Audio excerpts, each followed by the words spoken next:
Mga kababayan, sa kabila ng kaliwat kanang panggigipit ng Kamara sa mag-amang Duterte, patuloy naman na umaanin ng suporta si PRRD at BP Inday mula sa taong bayan at ilang political analyst.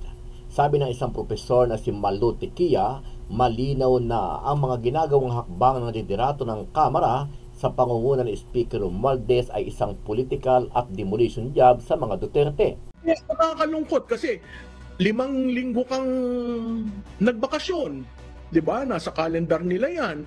Pagbalik mo 'yan kaagad. Para namang may mali talaga doon, pero kung ganon ang pamamalakad nila at kung ganon ang uri ng politika nila, maganda't nakita ng taong bayan maaga pa lang.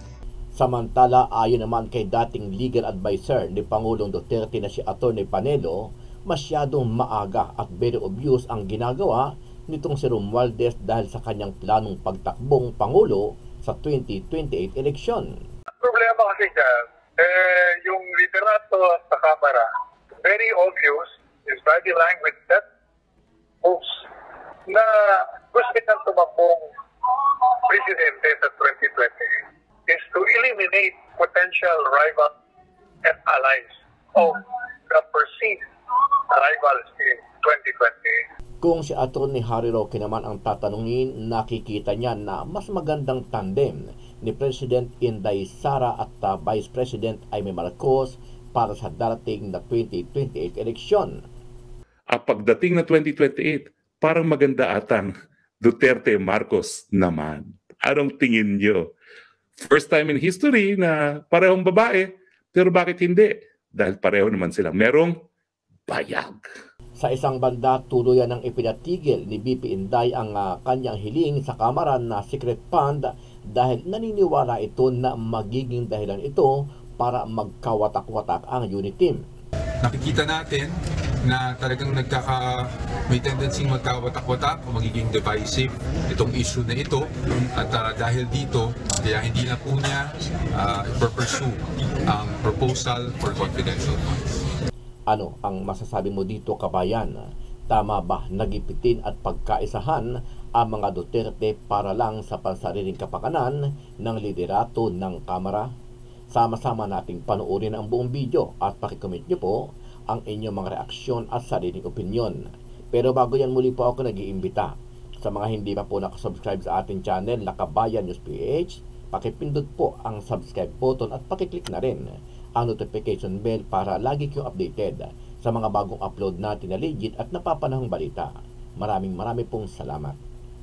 Walang pakinabang ang taong bayan sa ipinasang House Resolution 1440 ng Kamara sa pagbubukas ng Kongreso nitong Lunes pagkatapos ng 5 linggong reses. Ito ang pahayag ng political strategist na si Malu Tikia. Aniya, ang makikinabang lang dito ang mga politiko, hindi ang taong bayan. Ang tingin ko, yung 1414 was a piece of toilet paper that was meant to save a leader who is paranoid. Aniya, imbis na pagtuunan sana ng pansin ang mga pangunahing problema sa bansa ngayon, gaya ng sahod ng mga manggagawa, problema sa pagkain at iba pa, mas inuna pa ng Kongreso ang pagsuporta sa liderato nito. Is a diversion on the real issues that we need attended to. Yes, nakakalungkot kasi 5 linggo kang nagbakasyon. 'Di ba? Nasa calendar nila 'yan. Pagbalik mo 'yan kaagad. Para namang may mali talaga doon, pero kung ganon ang pamamalakad nila at kung ganon ang uri ng politika nila, maganda't nakita ng taong bayan maaga pa lang. Ipinasa noong Lunes ang House Resolution 1414 bilang suporta at pagsulong umano sa integridad at reputasyon ng mababang kapulungan laban sa mga bumabatikos dito. Pinangalanan din sa plenaryo ni Pampanga 3rd District Representative Dong Gonzales si dating Pangulong Duterte na pangunahing naninira umano sa Kamara.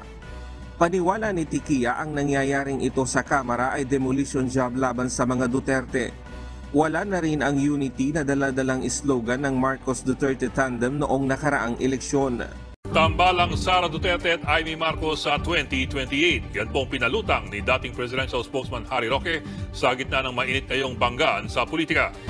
Malayo pa ang susunod na eleksyon, pero ngayon pa lang, mainit na ang politika. Ang dalawang dating Pangulo ng Pilipinas na sina Rodrigo Duterte at ngayon Congresswoman Gloria Macapagal Arroyo parehong may issue sa Kamara na pinamumunuan ni House Speaker Martin Romualdez na pinsan ni Pangulong Bongbong Marcos. Tinanggal bilang Deputy Speaker si Arroyo habang si Duterte nalagasan ng kaalyado sa PDP laban dahil sinabi niyang pinakabulok na institusyon ang Kamara. Pati ang anak niyang si Vice President Sara Duterte tinanggalan ng Kamara ng confidential funds. Ayon sa political analyst na si Ronald Llamas, hindi na ito nakakagulat. Hindi nga natin kailangan mag-read between the lines eh. Dahil itong mga pangyayaring ito, hindi naman ito nangyari kahapon. Nangyari ito last year pa eh, di ba? Malinaw rin daw na iisa lang ang tinutumbok nito, ang kanya-kanyang interes para sa 2025 at 2028 elections. At ang nangyayari ngayong tensyon sa politika, senyales umano ng paghina ng mga Duterte. Hindi nakakapagtaka, nahihina sila dramatically. Mukhang ang agenda naman ng mga Duterte at ng mga Arroyo to survive beyond the midterm, no?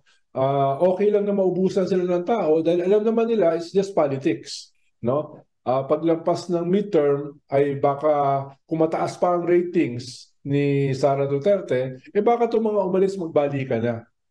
Ang tanong, na kaninong panig si Pangulong Marcos? Sa mga Duterte ba o sa kanyang pinsan? Maging ang dating tagapagsalita at chief legal advisor ni dating Pangulong Duterte may nakikitang lamat sa Uniteam. Halata raw kasing may pumuposisyon para sa 2028 presidential elections. Ang problema kasi dyan, yung liderato sa Kamara, very obvious, is body language that moves na gusto nang tumakbong presidente sa 2028 is to eliminate potential rivals and allies of the perceived rivals in 2028. Kaya talagang hati-hati sila.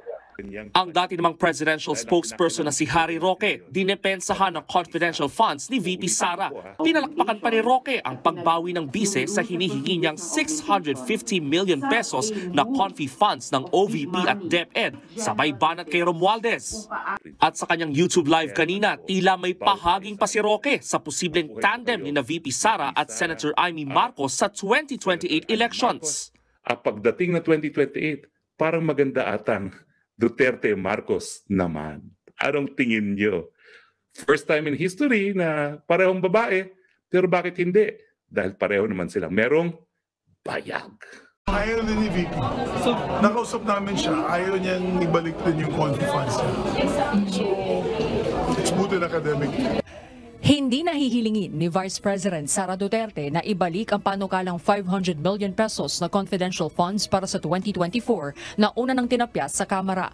Inanunsyo ito ni Senator Juan Edgardo Sani Angara na siyang dumidepensa sa 2024 budget sa plenaryo sa Senado. Ayon sa tagapagsalita ng pangalawang Pangulo, hindi na igigiit pa ni VP Sara ang pagkakaroon ng secret funds dahil nagdudulot lang anya ito ng pagkakawatak-watak. Nakikita natin na talagang may tendency magkawatak-watak o magiging divisive itong issue na ito. At dahil dito, ang naniniwala ang ating Vice Presidente na siya ay nanumpa na panatiliing mapayapa at matatag ang bansang Pilipinas. Kaya hindi na po niya i-pursue ang proposal for confidential funds. Sa Senate Minority Leader Aquilino Coco Pimentel, ikinatuwa ang desisyon ng Vice Presidente.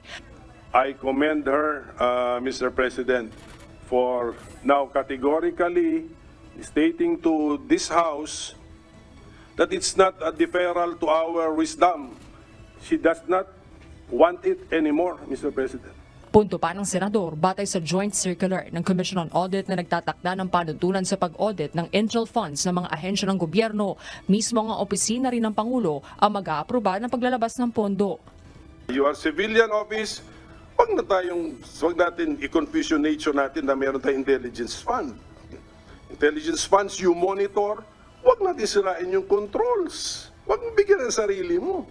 Our President is an Ilocano, so I appeal to his Ilocano nature to review the amounts, also the amounts. as the commander-in-chief, he needs to make very crucial decisions. So the importance of information cannot be understated, Your Honor. And the possibility that he gets filtered information should be bypassed or should not be there. Hinimok ng senador ang ilang activist lawyers na tingnan ng posibleng paghahain ng kaso para kwestiyonin ang legalidad ng intel funds ng OP. Si Senate President Zubiri naman, pinuri ang isinumiteng CIF report ng OP sa Senado bilang pinakadetalyado sa lahat ng mga ahensya ng gobyerno.